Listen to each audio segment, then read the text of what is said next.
Here's how to see total profit on Robinhood. So there's a couple different spots and it kind of depends on what you're looking at. If you're looking at your entire account, then you'll want to look at the main landing page. And in here, you're going to have your investing. It's probably going to show today, up or down. You're going to want to click all. So when you click all, you'll see all time what your account has done. So whether it's up, down, left, right, doesn't matter. This is your profit or your loss all time.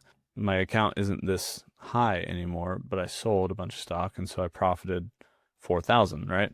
And so that is my all-time sort of profit. Now, if the stocks I'm currently invested in, just barely in Apple, go down, that will decrease this number the next time I check it. So it's really only accurate for the moment that you're looking at it.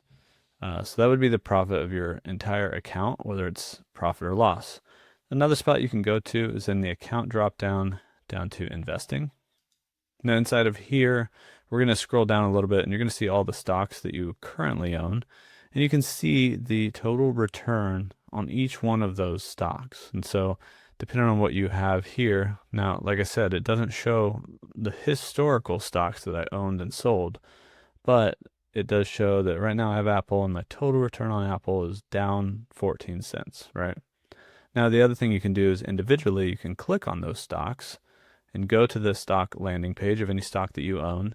And there's a market value right here where you have today's return as well as total return right below it. So like I said, that negative 14 cents, you also have a percentage in parentheses right here as well as your portfolio diversity.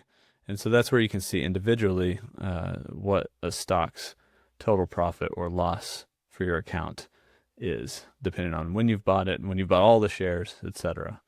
So those are a couple ways to see total profit on Robinhood.